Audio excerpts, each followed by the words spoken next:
Bismillahirrahmanirrahim. Assalamualaikum warahmatullahi wabarakatuh.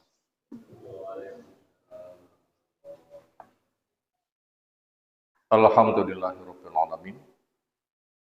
Walladzi arsala rasulahu bil huda wa dinil haqqi liyudhhirahu 'ala dini kullih. Wa kafaa billahi shahida wa asyhadu an la ilaha illallah wahdahu la syarika lah wa asyhadu anna Muhammadan abduhu wa rasuluh.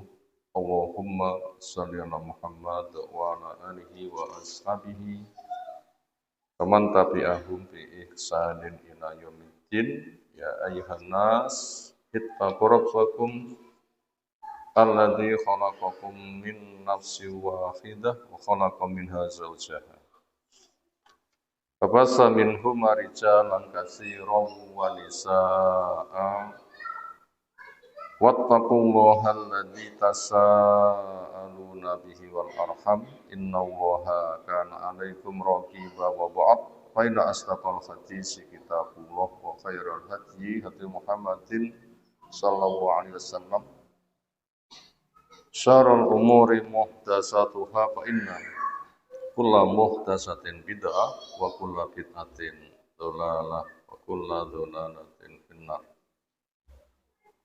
Ayyuhal ikhwah, akramana Allah Subhanahu wa taala. Insyaallah kita lanjutkan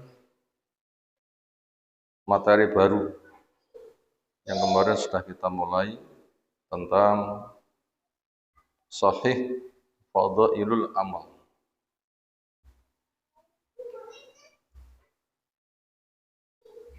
Pembahasan tentang amal dengan segala fadilahnya. Ketika orang memahami akan takjub, luar biasa besar. Sehingga nanti akan menyemangati beramal. Karena setan menggoda dari depan, belakang, kanan, kiri, dari segala penjuru, maka berpotensi tema tentang keutamaan amal yang orang berpotensi semangat, setan hendak menyesatkan dengan disuguhi keutamaan beramal, cuma dalilnya tidak sahih. Apa makna setan menggoda dari depan? Dibikin tidak yakin adanya hari pembalasan. Dikira urip pisan mati barbur ya wis. Sehingga ketika ada arahan menyiapkan masa depan, cerita tentang masa depan, kondisi alam kubur, nikmat siksanya, padang mahsyar dengan segala kengeriannya, penyeberangan jahanam dengan taruhan nasibnya, kemudian surga buat orang yang menikmatinya, itu dianggap asatirul awwalin. Cerita dongenge wong sing dhisik. Apalagi dicek dengan akal gak gaduk, katanya ndak ada. Itu cara setan goda dari depan. Cara setan goda dari belakang, dibikin pemikiran hidup itu hanya sekali. Itu kecenderungan akal karena keterbatasannya di antara karya akal dengan kelompok dahriyah, penyembah massa. Ya Allah mengabadikan pemikiran mereka dengan wamal hayatu illa hayatuna dunya namutu wa nahya wa ma yuhlikuna illa dahru. Gak ada kehidupan, gak ada kematian kecuali hanya dunia saja. Di situ hidup, di situ mati, tidak ada yang merusak kecuali massa. Maka pada kondisi seperti itu, kaya itu sudah segala-galanya. Kaya itu segala-galanya. Sehingga waktunya habis untuk jama'a malan wa addada, mengumpulkan harta dan menghitung. Ketika ada jiwa ketuhanan ada pada dirinya, akhirnya digunakan alasan untuk membuat klaim. Apa klaim akon-akon? Tanda orang yang dicinta oleh Allah kuwi sugih. Ini cara setan goda dari belakang. Cara setan goda dari kiri dengan digemarkan penciptaan agama dengan bid'ah-bid'ah. Sehingga dianggap agama, diperjuangkan seolah segala-galanya, padahal itu adalah kelompok yang paling sesat.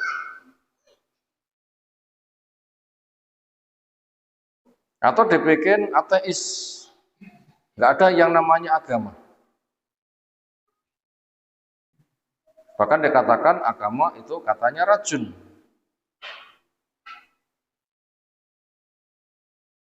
Atau ateis itu dengan dua macam. Ateis terang-terangan tidak ada Tuhan, atau ateis ada Tuhan cuma sifat Allah itu ditiadakan, ujung-ujungnya nggak ada.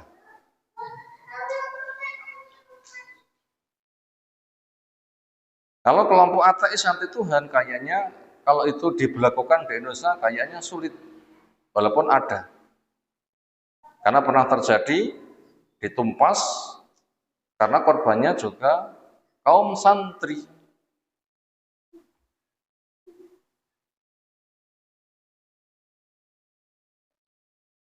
Sehingga mereka punya program langgar bubar pondok bobrok, apalagi yang lain. Masjid Karit atau apa yang lain. Kayaknya terang-terangan menggunakan sistem itu banyak halangan. Tapi mereka juga tidak kurang akal untuk mewujudkan sistem komunis anti Tuhan dengan mengakui adanya Allah, mengagungkannya, cuma hulu, kekebablasan. Itulah sistemnya akidah Jahmiyah. Yang itu digembar-gemborkan dengan istilah tertentu ketika diurai namanya asli warisan Jahmiyah. Berarti singkat nopo? Embo. Lah mboten muni. Sermoni pribadi. Ujung-ujungnya itu asli warisan Jahmiyah. Apa itu Jahmiyah? Pemikiran yang dipelopori oleh Jahm bin Sofwan At-Turmudi. Apa Jahmiyah? Pemikiran yang ditelurkan oleh Jahm bin Sofwan At-Turmudi. Akhir-akhir munculnya di akhir-akhir dinasti Bani Umayyah hampir runtuh. Gimana pemikirannya? Mengatasnamakan mengagungkan Allah bertumpu laisa kamitslihi syai'un wa huwa samiul basir. Yang maka mereka pakai adalah laisa kamitslihi syai'un, dibikin titik di situ. Enggak ada sesuatu yang semisal Allah. Klaim mereka dalam rangka menyucikan Allah, Allah tidak boleh disamakan dengan apapun. Maka apabila ada istilah-istilah agama mengarah ke penyamaan, itu akhirnya ditakwil, diberikan makna lain.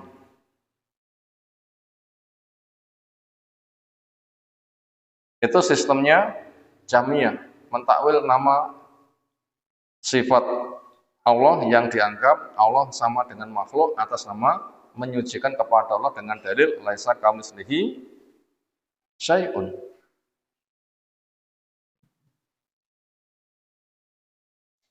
Yang itu ada beberapa macam. Ditakwil atau ditetapkan tapi tanpa wujud. Allah punya nama-nama Ar-Rahman, Ar-Rahim, tapi nggak menunjukkan sifat, nggak menunjukkan kerja. Nama mek jeneng tok, tapi nggak ada kerja.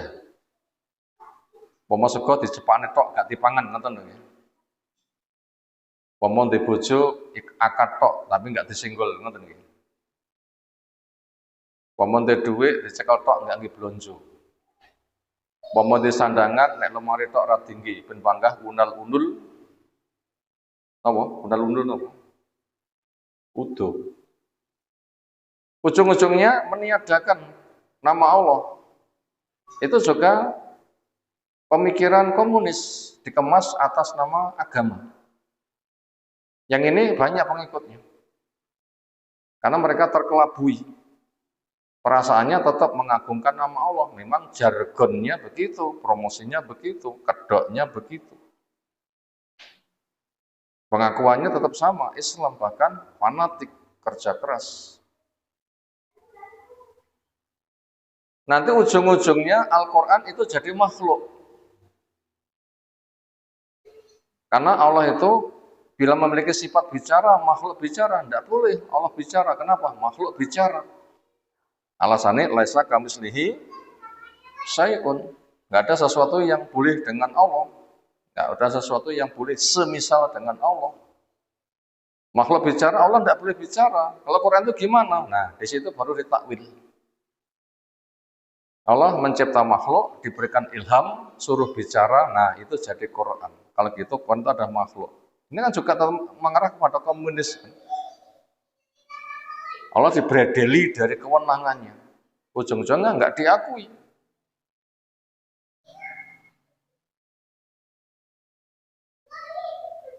Termasuk di atas arsy itu kosong, nggak ada apa-apanya. Karena makna istawa itu memiliki makna istaula, gelut dan menang. Yang penting Allah menang. Nggak ada makna istawa itu ala wartafa, tinggi dan naik. Sehingga dianggap kosong. Sehingga Allah zat yang maha tinggi nggak akan diakui. Kan sama kan, itu kan sistem komunis kan, meniadakan keyakinannya tentang Allah.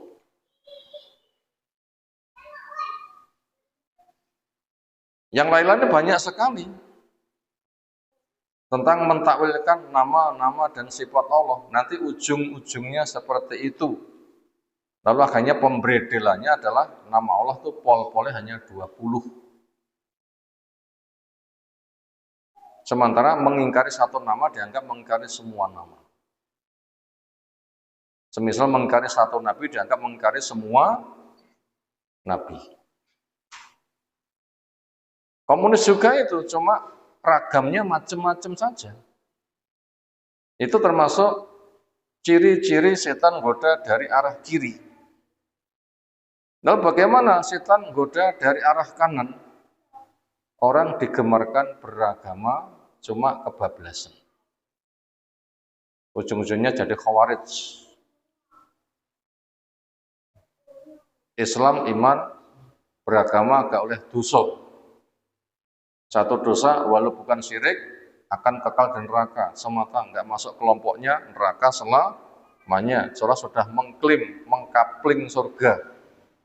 Bila sudah masuk kepada kelompoknya sudah dijamin benar. Itu hulunya Nabi bisa sampai ke sana. Termasuk penyemangatan tentang fadilah amal dengan amal-amal yang dikarang.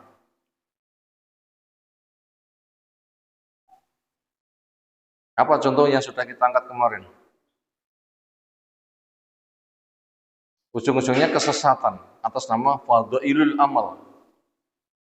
Man anfaqa dirhaman ta'ziman maulidi ka'annahu anfaqa misla uhudin zahaban. Siapa sing infak sak dirham sekitar 48.000, 50.000-an lah. Itu sak dirham. Itu sak dirham. Lerong dirham ya 100.000. Lerong 100 dirham ya sekitar 10-an juta. Jadi wong sing duwe-duwe 10-an juta setahun dimilikinya jadi tabungan itu sudah kena zakat. Kata dia apa?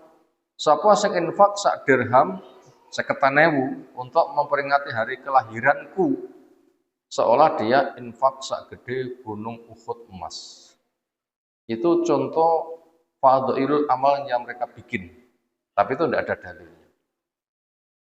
Itu termasuk cara setan goda dari arah kanan. Sehingga orang kan disemangati dengan seperti itu. Sehingga dalil asli yang betul-betul menunjukkan fadilah amal itu tidak diungkapkan. Sehingga pengajian-pengajian yang ada bukan pengajian kitab, tetapi pengajian akal-akalan, filsafat. Atau biar tanpa agamis adalah Quran dibaca untuk orang mati, ngajine guyon, sholawatan, beres. Beres ngono ki enggak mengaji kitab, sehingga semua fadilah amal itu enggak akan diungkapkan. Kenapa? Enggak ngaji dalil.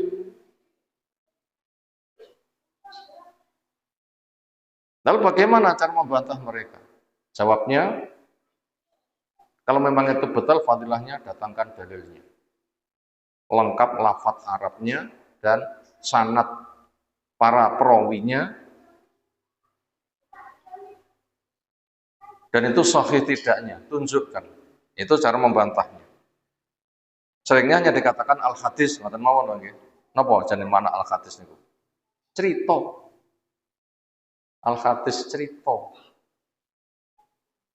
Kalau memang itu betul-betul hadis ya rawahu sapa gitu kudune.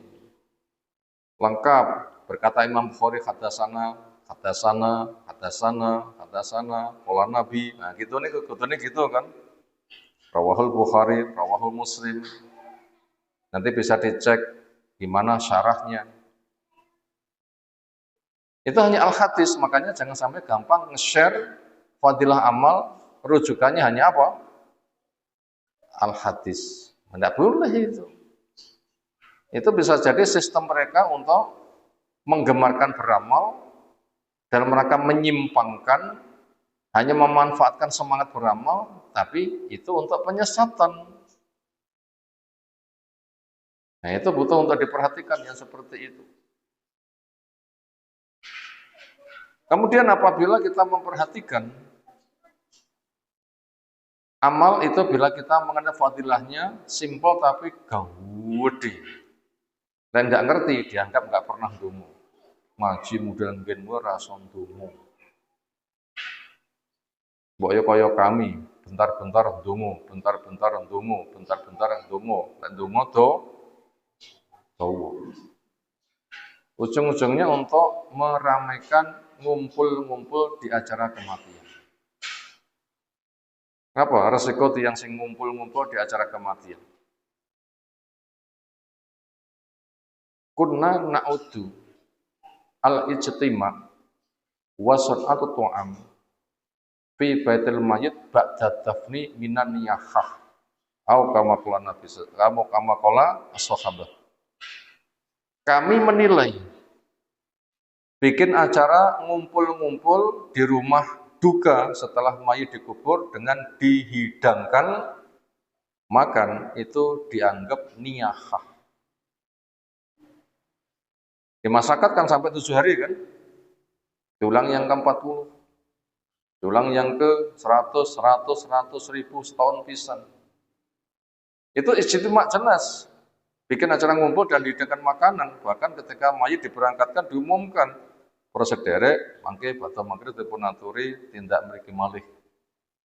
Pernah mendengar ajakan seperti itu? Itu niyahah, tapi atas nama ndonga. Seolah mereka sing ahli ndonga, lek enggak seperti itu dianggap enggak iso ndonga. Padahal itu adalah niyahah, menjerumuskan. Napa reso niyahah?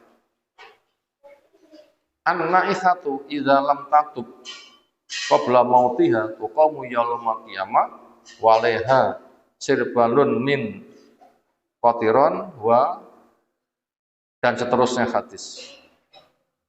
Sapa sing meratap lalu tidak tobat sebelum matinya, nanti dibangkitkan di hari kiamat, dibagaikan baju dari aspal yang digodok blekuduk-blekuduk disokne awak, dan rompinya dari penyakit gudik. Bahaya betul. Itu hukum meratap. Ternyata ngumpul-ngumpul di rumah kematian, diundang orang, dihidangkan makan, itu kelasnya meratap. Itu ungkapan dari sahabat, kuna nautu kami menilai.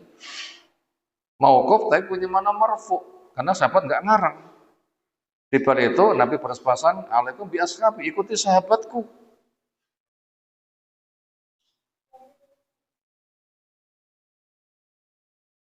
Itu termasuk meratap. Banyak nggak kira-kira orang yang terjebak acara ratapan? Banyak.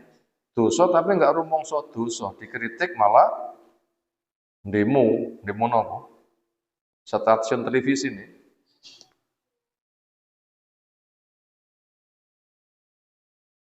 Dan macam-macam.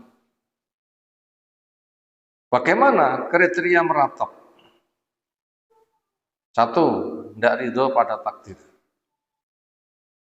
Dua, berburuk sangka pada Allah. Tiga, tidak mau mengambil pelajaran di balik peristiwa. Empat, protes. Itu meratap.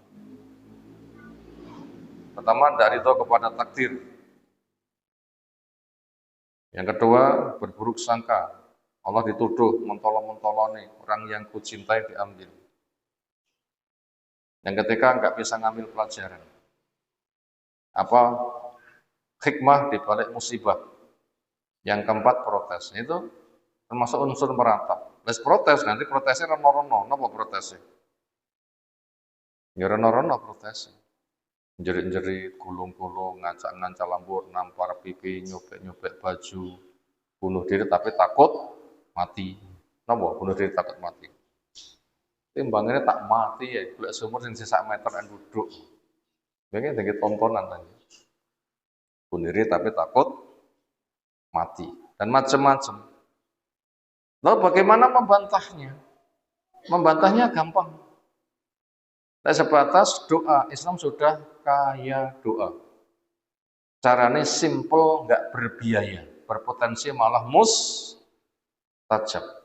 Semerah yang kelompok-kelompok ngundang uang itu telah dananya pinter. Sak piringnya 10.000 sak jajane, tiang 100 pinter. 200 pinten, kayak mulai sik digandul-ganduli, terus pinten. Kadang rotok sugih sisik digawane sajatah, terus pinten.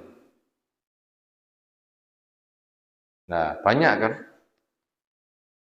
Keabsahannya dipertanyakan, kenapa? Memang nggak ada dalil. Sementara yang pakai dalil betul-betul fadilah amal itu sangat gamblang. Kenapa? Lihat saja fadilah tahiyat yang lafadznya assalamu alaina wa ala ibadillahis sholihin. Semoga keselamatan Allah curahkan pada kita dan pada hamba Allah yang soleh. Ini kira-kira wong soleh sak donya pinten jumlahnya? Yang didoakan itu siapa? Orang soleh masih hidup, orang soleh yang sudah mati, orang soleh akan datang. Ini didongakne kabeh. Assalamu alaina wa ala ibadillah sholihin. Semoga keselamatan Allah curahkan pada kita dan pada hamba Allah yang soleh. Kita sak donya sing cek urip kabeh, salat sak jin-jine, soleh yang sudah mati, berapa wong soleh yang sudah mati? Pokoknya dihitung ket zaman Nabi Adam, pinter. Termasuk orang soleh yang akan ke depan lagi, sak jin-jine, berapa jumlahnya? Itu sudah didoakan dengan assalamu alaina wa ala ibadillah sholihin. Nah, itulah perlunya kita mengenal fadhailul amal yang sahih. Simple, tetapi fadilahnya besar, maka waspada dari atas nama fadhailul amal tetapi tidak sahih. Nah, maka kita butuh mengenali itu permasalahan ada di situ. Ini mukadimah mengulang sebagian kemarin sekaligus mengembangkan, sekaligus meratakan pemahaman, sekaligus mengingatkan mbok menawa enek sing supe napa lali? Gak kelingan ngoten iki. Napa bedane? Supe lali gak kelingan. Kanca niki.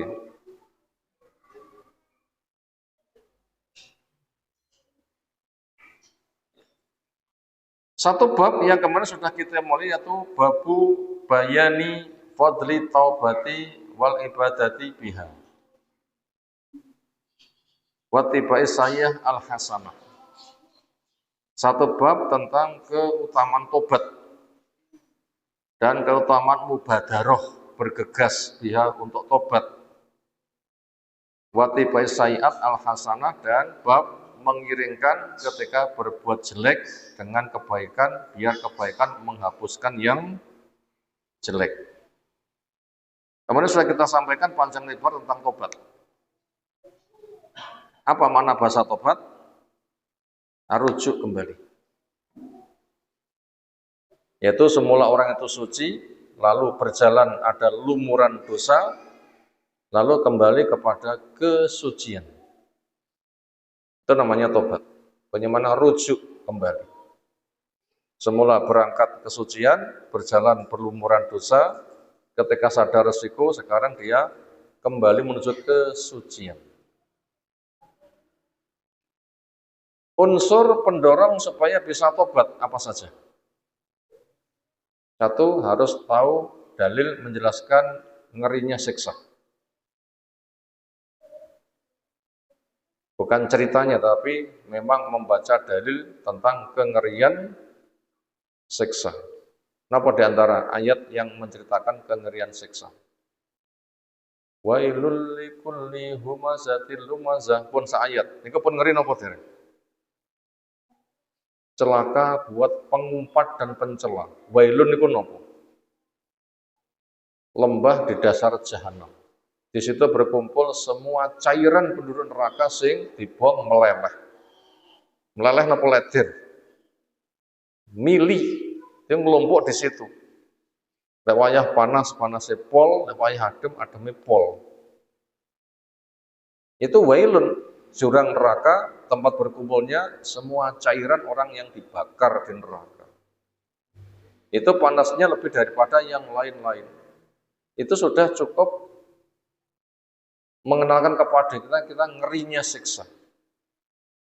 Atau pada surah Al-Ghasyiyah, laisa lahum tu'amun illa min dari la yusminu wa la yughni min ju. Enggak ada makan buat mereka kecuali dari yang tidak bisa menghilangkan lapar dan juga enggak bisa membuat kenyang. Dari ini kan apa? Ya semisal zakum, lek teles dipangan gembo kemocor bayune itu racun. Ketika kering sama jadi racun. Jadi antara mencairnya sama mengeringnya sama-sama nopo racun. Itu tidak bisa menghilangkan lapar, tidak bisa membuat kenyang. Di tempat yang lain ada gislin. Gislin itu adalah cairan tubuh sing diperas. Semua macam cairan, ingus, keringat, kencing, nanah, darah, apalagi darah head dan sebagainya. Itu yang jadi minuman. Dan yang lain-lain. Atau termasuk di alam kubur, orang yang punya dosa dari lubang-lubang tubuh, itu nanti akan dibacok cerewok, ditarik ke belakang, termasuk mulut untuk adu domba, rasan-rasan menyiarkan berita bohong. Nah begitu, ketika tangan dibacok dedel duel, genti kiwa selesai, genti tangan sudah utuh, bacok lagi dedel duel. Ini pertama unsur tobat, apa? Ngerti dalil menceritakan tentang ngerinya siksa. Yang kedua ada rasa ngeri. Yang ketiga yakin kecemplung karena jelas punya dosa. Yang keempat rumung senggakot iso histeris, sebagian orang itu pingsan. Sehingga bila begitu dunia yang luas itu terasa sempit. Ternyata tobatnya ku angel betul. Angel, mesti kita bisa tobat. Maka jangan celah sahabat, walaupun mereka salah dan kena hukuman. Adakah sahabat yang salah? Apa contoh salahnya sahabat? Hukuman apa yang juga pernah diterapkan pada mereka? Rajam diantaranya. Maka jangan cela. Kenapa? Mereka walaupun salah tapi bisa tobat. Laki-laki ngaku zina dirajam, perempuan ngaku zina dirajam. Itu tidak boleh dicela. Kenapa? Mereka itu tidak konangan tapi ngaku. Sadar dosa, nggak kuat, minta dibersihkan. Dunia hancur, gak apa-apa. Yang itu fadilahnya justru akan mengangkat derajat sangat tinggi. Kenapa? Betul-betul bisa tobat. Yang satu mais, ngaku zina. Ketika dirajam sak mati ini, ternyata kata Nabi, sekarang dia sudah berenang-renang di sungai surga. Sudah ada jaminan. Itu contoh orang yang bisa tobat. Itu enggak konangan, tapi ngaku. Kalau orang itu pendosa, enggak konangan, niku ngaku napa bangga? Pendosa, dosa enggak konangan, ngaku napa bangga? Sering bangga, oh pancen wong jos. Salah apa enggak bakal konangan. Penampilannya api. Itu mujahir, enggak ada ngapura dosa. Entah itu ngerontok peleme sopo atau termasuk titip benih ke rahim siapa, itu enggak konangan dibanggakan. Dengan enggak konangan itu bangga. Bagaimana dia bisa tobat? Justru malah mujahir. Orang yang menceritakan kejahatannya. Ngeri kan? Tuh ngeri. Orang seperti itu tuh ngeri. Sementara para sahabat atau di antara sahabat itu ngaku. Akhirnya dirajam, dikatakan sekarang dia berenang-renang di sungai surga. Yang satu lagi perempuannya juga sama, ngaku. Akhirnya dikatakan pahala tobatnya bila traktir 70 penduduk Madinah surga cukup. Berarti tobatnya bukan sebatas mengangkat derajat dia ke surga. Cik nggawa berapa? Hitung puluh. Betul-betul tobat yang nasuha. Makanya jangan celah sahabat. Kenapa? Walaupun mereka salah, betul-betul bisa tobat. Nah, sementara bila kita rasakan tobatku yang angel. Apa tadi pertama? Kenal dalil cerita tentang ngerinya neraka. 2, ada rasa ngeri. 3, yakin kecebur karena memang jelas melakukan dosa. 4, banyak yang nggak kuat, akhirnya ada yang histeris, dunia yang luas terasa sempit. Nah, ngono kuwi itu nanti tobatnya tenang. Sulit kan? Sulit. Sebagian ahlimu mengatakan ninggalake dosa luwih penak ketimbang tobat. Itulah fadilah tobat. Makanya siapa yang tobatnya itu nasuha, itu nanti fadilahnya luar biasa. Napa fadilah? Mengangkat derajat. Napa fadilah? Mengangkat derajat. Kisahnya Mais sudah dijelaskan derajatnya, sekarang dia berenang-renang di sungai surga. Hebat kan? Fadilahnya perempuan dari suku Ghamidiyah, tobatnya bukan sebatas mengangkat dirinya ke surga, ning iso nggawa wong 70 loh, lebih tinggi. Dan itu dicinta oleh Allah. Innallaha yuhibbut tawwabin wa yuhibbul mutatahhirin. Nah, itu ke sana. Kemudian ayat pertama sudah kita kaji kemarin, nukilan dari surah At-Tahrim, ya ayyuhalladzina amanu tubu ilallahi taubatan nasuha. Sekarang yang kita baca dalil tentang tobat, nukilan dari surah An-Nisa ayat yang ke-17. Pegang kertas ada di kertas, bila tidak pegang, itu nanti bisa mencari mushaf. Surah nomor An-Nisa ayat 17, seolah kita baca sampai 18. A'udzubillahi minasyaitonir rajim. Innamat taubatu 'ala Allahi lil ladzina ya'maluna lilladzina ya'maluna su'a bijahalatin summa yatubuna min qarib wa ulaika yatubullahu alaihim wa kana Allahu aliman hakima. Walaisati taubatu lilladzina ya'maluna sayyiati hatta idza hadara ahadahumul mautu qala inni tubtu an walal ladzina yamutuna wa hum kuffar ulaika a'tadna lahum adzaban alima.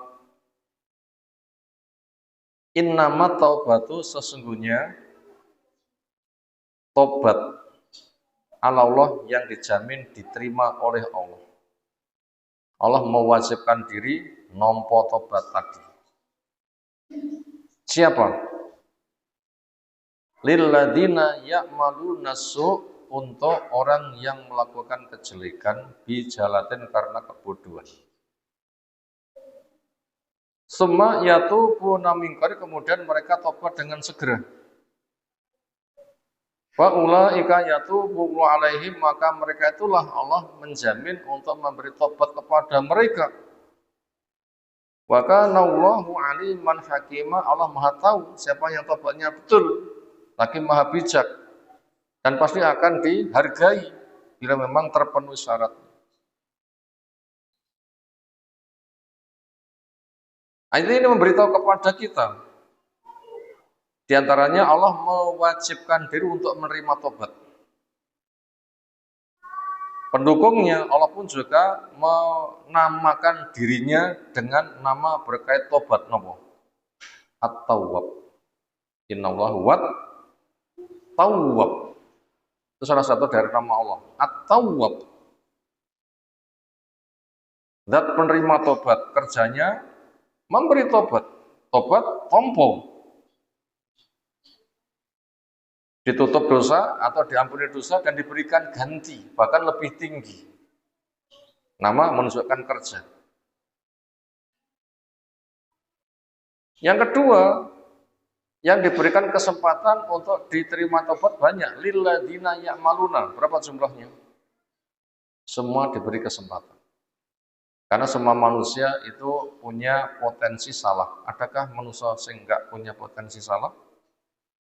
Ya ada. Kenapa? Kullu bani Adam khata', an Adam semuanya berpotensi salah, bahkan banyak, dan semuanya punya kesempatan. Enggak dimonopoli A, B, C, enggak. Semuanya punya kesempatan.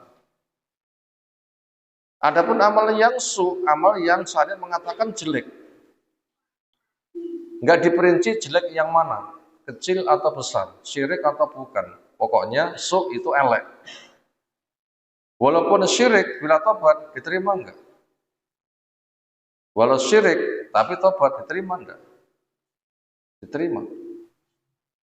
Adapun bila Allah menjelaskan innallaha la yaghfiru an yushraka bihi, Allah tidak mengampuni bila disekutukan, ini buat musyrik yang tidak tobat. Tapi walau musyrik dia mau tobat, tetap diterima. Siapa? Sahabat Nabi, semula syirik musyrik, dengan Islam tobat ternyata bagus. Sinten contohnya? Ya Umar bin Khattab. Menjalani masa kesyirikan berapa lama? 5 tahun, ya kan? Khalid bin Walid ada 7 tahun. Dan yang lain-lain, Abu Sufyan mungkin malah 10 tahun tambah 21 tahun. Itu di masa Islam. Karena Abu Sufyan itu masa Islamnya penaklukan kota Makkah tahun 8. 8 tambah 13 sampai 21. Tapi kenyataannya tobatnya bagus. At-taubatu tahjubu ma qablahu. Tobat akan membusek dosa sebelumnya, tapi dengan syarat tobat yang nasuha. Jadi apapun salahannya bila tobat diterima. Kata su ini tidak diperinci. Dosa yang mana? Yang penting jenenge su. Sampai syirik asalkan tobat. Syirik yang tidak ditobat, yang tidak diampuni itu yang tidak ditobati. Lalu bijahalatin kesalahannya itu dengan sebab jahalah. Apa makna jahalah? Minimal dua makna. Pertama memang betul-betul murung ngerti lek pancen kuwi bahaya sehingga nglakoni enteng. Atau yang kedua, ngerti tetapi dia nggak mau meninggalkan. Cuma bukan pembangkangan dan sombong. Bukan pembangkangan dan sombong. Ya wong iso salah. Itu makna jahalah. Minimal dua. Jahalah karena memang betul-betul belum ngerti. Allah memberikan taufik itu bahaya. Maka dengan serta-merta dia tobat di kala itu. Sinten ceritanya. Pembunuh 99 nyawa. Itu latar belakangnya apa? Orang ngerti. Makanya mata ini gampang. Ra cocok pateni, ra cocok pateni, ra cocok pateni. Nganti nglumpuk pinten? 99. Ia datang kepada ahli ibadah. Aku duwe tabungan dosa mateni wong 99. Adakah pintu tobat buat saya? Napa jawabnya? Wah. Kaya ngono. Gua enek. Wah, teni pisan genep pinten? 100. Datang kepada ahli ilmu. Oh, enggak ada penghalangnya. Supaya kamu betul tobatmu pindah tempat yang memudahkan kamu salah menuju tempat yang mereka uangnya api-api sehingga kamu terbawa niat api, lingkungan api, gampang api. Ternyata di tengah jalan sudah mati. Condong ke tempat yang lebih baik, diukur dekat kapan lebih baik sudah dibawa malaikat rahmat. Itu contoh salah karena belum ngerti, begitu diberikan hidayah taufik dia sadar salah, tobat dengan segera. Yang kedua, mana jahala wis ngerti tapi dilanggar. Cuma bukan karena pembangkangan dan kesombongan. Ini kira-kira kita katut mboten? Katut mboten? Berapa banyak perbuatan dosa yang sudah kita pahami? Iso ninggalake kabeh. Sing paling kathah dosa napa? Mripat. Nggih. Penyang pasar nyawang napa? Reno-reno. Poneh nyanggong bubarane pegawai pabrik rokok sing pegawai perempuan tok wayah bubaran nyawang napa? Jadi cuci mata. Ada dalil sudah ngerti supaya menundukkan pandangan. Tetapi bangga nggak menundukkan. Adakah sahabat Nabi sing model seperti itu? Ada. Sinten? Fadl. Sinten Fadl? Sepupu Nabi. Kapan? Pas haji wada. Di mana dia bersama Nabi? Gimana? Dibonceng. Menuju ke Mina tanggal 10. Selepas semalaman bermalam di Muzdalifah. Subuhan lalu di Masy'aril Haram memperbanyak zikir sampai biar padang lalu menuju ke Mina untuk 3 acara. Lempar jumrah Aqabah, menyembelih binatang dan syukur. Di perjalanannya Nabi berpapasan sekelompok perempuan. Ada yang tanya pada Nabi. Disitulah ternyata Fadl wongnya ganteng. Ternyata ketika Nabi ditanya oleh orang, Fadl ya nyawang. Oleh Nabi di napa nih mak sirai.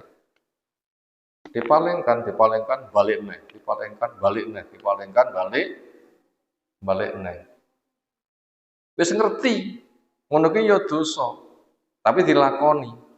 Itu juga termasuk jahal. Ngerti salah bangga dilakoni, tapi tidak ada pembangkangan. Nyapa ngeseng ngerti kok dilakoni, itulah manusia. Lek ra ngono jenenge duduk manusia. Nah begitu, sing ngono ki tunggale akeh. Itu juga termasuk jahalah. Kenapa Abu Jahal disebut sebagai Abu Jahal? Nopo sebabnya Amr bin Hisam dipanggil Abu Jahal? Wis ngerti Islam tapi sengaja ngemoi. Cuma di situ ada kesombongan dan pembangkangan.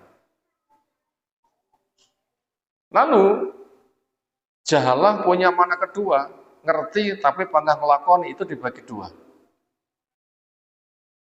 Wis ngerti tapi pangkah ngelakoni, itu jahalah, itu macamnya dibagi dua. Satu, berpotensi diterima tobat. Yang kedua, tidak diterima tobat. Yang pertama, ngerti, ngelakoni, sadar saya zalim. Sadar zalim. Aku ngerti, rawleh, tapi aku ndablek. Ini berpotensi diampuni, tapi nggak bisa meremehkan. Namanya berpotensi.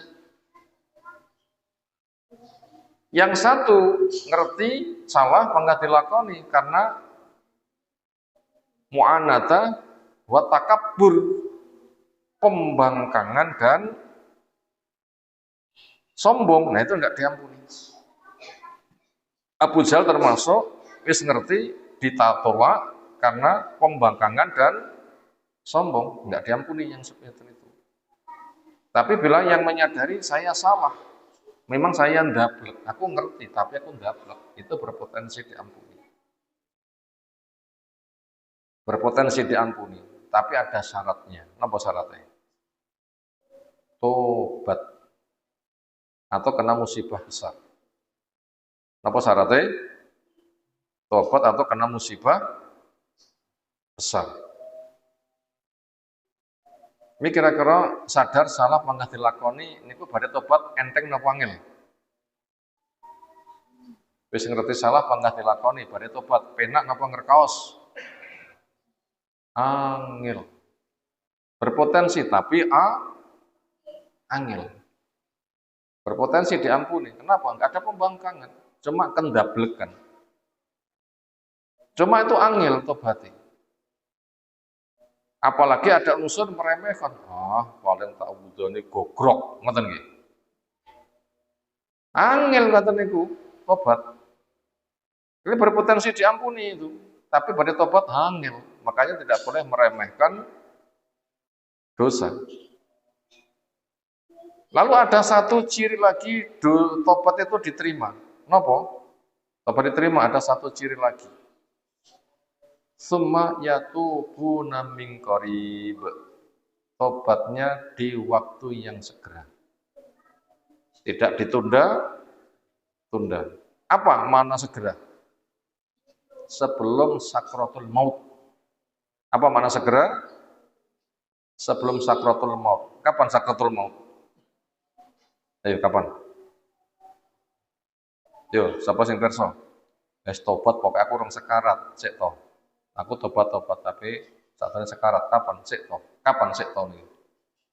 Karo kersa, kapan nyawa teko nyawa? Nyawa dicopot. Harapannya sik 10 tahun engkas sebule sesuk esuk. Lah, bahaya mboten. Makanya mana mingkar itu enggak ditunda-tunda. Kapan? Ya detik itu diupayakan segera. Ada perintah wasari ila magfiratin min rabbikum. Bergegas.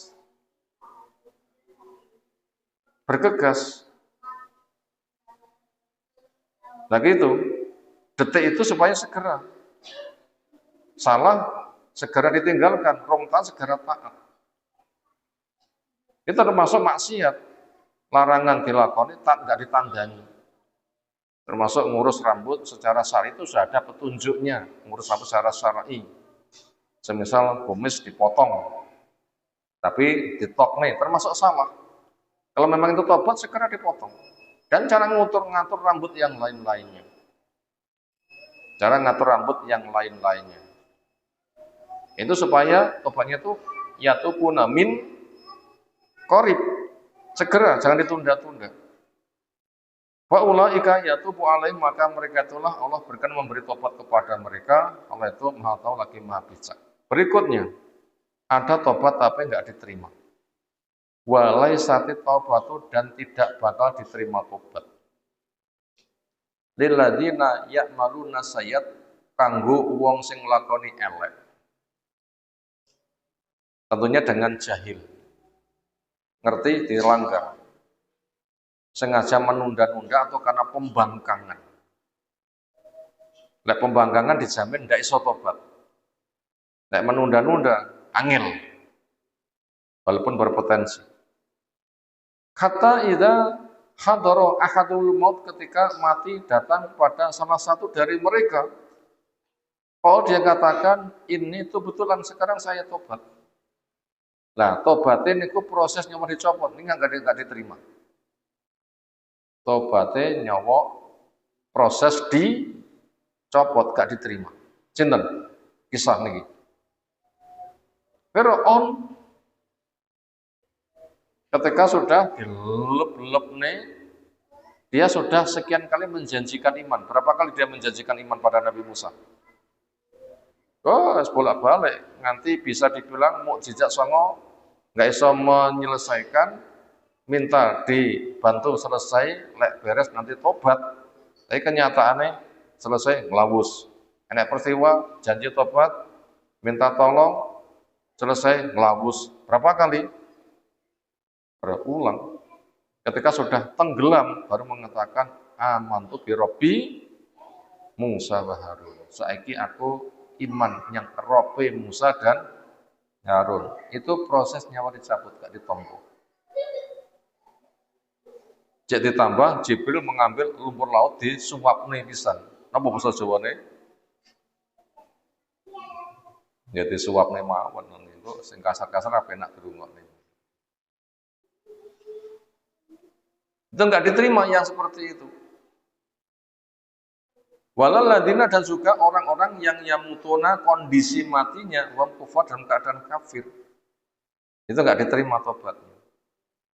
Ulaika a'tadna lahum adzaban alima, kepada mereka kami sediakan siksa yang amat sangat menyakitkan. Itu tema tobat yang kita kaji di kesempatan kali ini. 2 pertemuan, 2 dalil, materinya belum habis. Nah, silahkan nanti kertasnya disimpan kembali. Kesempatan depan, bila kita ketemu lagi, insyaallah kita lanjutkan pembahasannya. Demikian yang kita sampaikan. Semoga Allah berikan ilmu bermanfaat untuk kita semuanya. Allah jadikan kita orang yang bisa bertobat kepadanya. Kita cukupkan istirahat. Subhanakallahumma bihamdika, asyhadu an la ilaha illa anta, astaghfiruka wa atubu ilaik. Assalamualaikum warahmatullahi wabarakatuh.